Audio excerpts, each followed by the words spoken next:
ನನ್ನ ಹೆಸರು ಮಂಜುಳಾ ಅಂತ. ನಾನಿಲ್ಲಿ ಮಡಿವಾಳ BTM ಲೇಔಟ್ ಮಡಿವಾಳ ತಾವರೆಕೆರೆಯಿಂದ ಮಾತಾಡ್ತಾ ಇದ್ದೀನಿ. ನಾನು ಬಂದು ಹಾಸನದವಳು.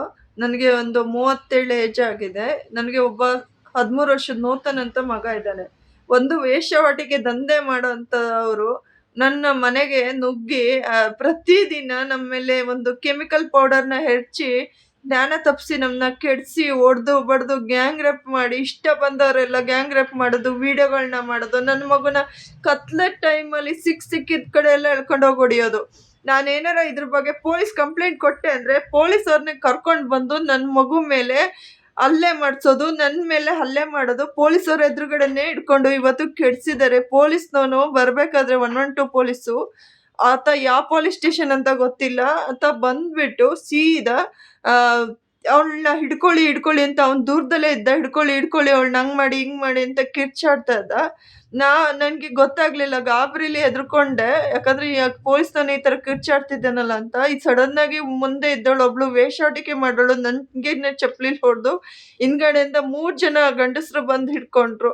ಮತ್ತೆ ಮೈ ಬಟ್ಟೆ ಎಲ್ಲ ಎತ್ತೋದು, ಪ್ಯಾಂಟ್ ಎಲ್ಲ ಎಳೆಯೋದು, ನನ್ನ ಮೇಲೆ ಅತ್ಯಾಚಾರ ಮಾಡೋದು ಪಬ್ಲಿಕ್ ಅಲ್ಲೇನೆ. ಇವತ್ತು ಸೂಪರ್ ಮಾರ್ಕೆಟ್ ಬರುತ್ತೆ ತಾವರೆಕೆರೆಯಲ್ಲಿ, ಅದ್ರ ಮುಂದೆ KP ರೆಸಿಡೆನ್ಸಿ ಅಂತ ಇದೆ. ಅದ್ರ ಓನರ್ ಕೂಡ ನಮ್ಗೆ ಎಷ್ಟು ಸೆಕ್ಷುವಲ್ ಅಸಾಲ್ಟ್ ಮಾಡಿದ್ದಾನೆ. ಮನೆಗೆಲ್ಲ ನುಗ್ಗೋದು, ನಾವು ಮನೆ ಬಾಗ್ಲು ಇವ್ನ್ ಕೇಳ್ದಾಗೆಲ್ಲ, ಇವ್ನ್ ಕರ್ದಂಗೆಲ್ಲ ನಾವು ಬರ್ಬೇಕು, ಇವ್ನ್ ಕೇಳ್ದಾಗೆಲ್ಲ ನಾವು ಮನೆ ಬಾಗ್ಲು ಓಪನ್ ಮಾಡಿ ಇಟ್ಕೊಬೇಕು, ಕೇಳ್ದವ್ರಿಗೆಲ್ಲ ನಾವು ಕೋಪರೇಟ್ ಮಾಡ್ಬೇಕು.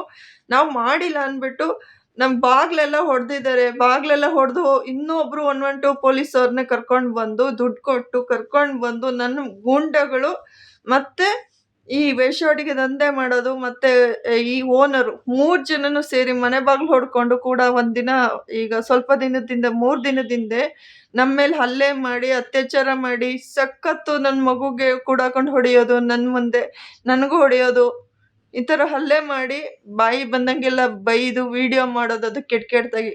ಅದನ್ನ ಎಲ್ಲಾ ಕಡೆ ಹಬ್ಬಿಸ್ತೀನಿ ಅಂದ್ಬಿಟ್ಟು ಇಂಥವ್ರೆಲ್ಲ ಇದು ಮಾಡಿದ್ದಾರೆ. ಮತ್ತೆ ಮಡಿವಾಳ ಪೊಲೀಸ್ ಸ್ಟೇಷನ್ಗೆ ಈಗ 10 ದಿನದ ಹಿಂದೆನೆ ನಾವು ಹೋಗಿ ಕಂಪ್ಲೇಂಟ್ ಕೊಟ್ಟಿದೀವಿ. ಕಂಪ್ಲೇಂಟ್ ಕೊಡೋದಕ್ಕೆ ಹೋದ್ರೆ ಸತೀಶ್ ಅನ್ನೋ ಪೊಲೀಸು ನನ್ನ ಬಗ್ಗೆಯಲ್ಲಿ ಕೆಟ್ಟದಾಗಿ ಸೊಂಟದಿಂದ ಕೆಳಗಡೆ ತನಕ ಮಾತಾಡ್ತಿದ್ದಾರೆ.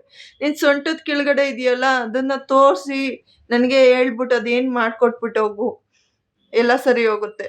ಈ ತರದಲ್ಲಿ ಕಂಪ್ಲೇಂಟ್ ಕೊಡಕ್ ಹೋಗೋದವ್ರಿಗೆ ಈ ತರ ಹೇಳಿದ್ದಾರೆ. ಇನ್ನು ಆಡ್ಗೋಡಿ ವುಮೆನ್ ಪೊಲೀಸ್ ಸ್ಟೇಷನ್ಗೆ ಕಂಪ್ಲೇಂಟ್ ಕೊಟ್ರಂತೂ ಇದ್ರ ಬಗ್ಗೆ ನನ್ನ ಮೇಲೆ ಅತ್ಯಾಚಾರ ಆಗಿದೆ ಅಂತ ಕೊಟ್ರೆ ಇವರು ಆಕ್ಷನ್ ತಗೊಳ್ಳೋದ್ರ ಬದಲು ನನಗಿದು ಬರೋದೇ ಇಲ್ಲ, ಇದು ನನ್ನ ಲಿಮಿಟ್ಸ್ಗೆ ಬರಲ್ಲ, ನಾನು ತಗೊಳಲ್ಲಮ್ಮ ನನ್ನ ಕಂಪ್ಲೇಂಟ್ ಅಂತ ಡೈರೆಕ್ಟ್ ಆಗಿ ನಮ್ಗೆ ಹೇಳಿದ್ದಾರೆ.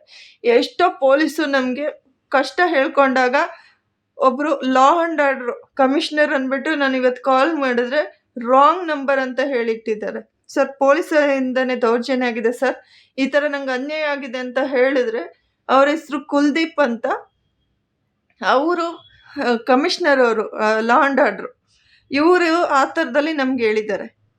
ನನ್ನ ರಾಂಗ್ ನಂಬರ್ ಅಂತ ಹೇಳಿದ್ದಾರೆ. ಮತ್ತೆ ಇನ್ನು ಬೇರೆ ಪೊಲೀಸ್ಗೆಲ್ಲ ಕಾಲ್ ಮಾಡಿ ಹೇಳಕ್ ಹೋದ್ರೆ ಅವರು ಇಷ್ಟ ಬಂದಂಗೆಲ್ಲ ಮಾತಾಡ್ತಾನೆ ಇದ್ದಾರೆ. ಎಲ್ಲಾರ್ಗು ಇವರು ವೇಶ್ಯಾವಾಟಿಕೆ ದಂಧೆ ಮಾಡೋರು, ಹಣ ಕೊಟ್ಟಿರ್ತಾರೆ. ಇಲ್ಲ ಅಂದ್ರೆ ಇವ್ರುಗಳೆಲ್ಲ ಹೇಳಕ್ಕೆ ಚಾನ್ಸೇ ಇಲ್ಲ. ಪೊಲೀಸರು ಈ ತರ ಒಂದ್ ಹೆಣ್ಮಗಳು ಕೆಡಿಸಿದ್ದಾರೆ ಅಂದ್ರೆ ತಕ್ಷಣ ಇವ್ರು ಬರ್ಬೇಕು, ಸ್ಪಂದನೆ ಮಾಡ್ಬೇಕು. ನಮ್ಗೆ ಒಂದು ಮೆಡಿಕಲ್ ಚೆಕಪ್ ಕೂಡ ಆಗಿಲ್ಲ. ಒಂದು ನಾನ್ ಪರ್ಸನಲ್ ಆಗಿ ನಾನ್ ಮಾಡ್ಸಿದ್ರಿ, ಆದ್ರೆ ಇವ್ರುಗಳು ಬಂದು ಮಾಡ್ಸಿಲ್ಲ. ಒಂದ್ ಕೇಸ್ ಆಗಿಲ್ಲ. ಮತ್ತೆ CC ಕ್ಯಾಮ್ರಾಗಳಂತೂ ಚೆಕ್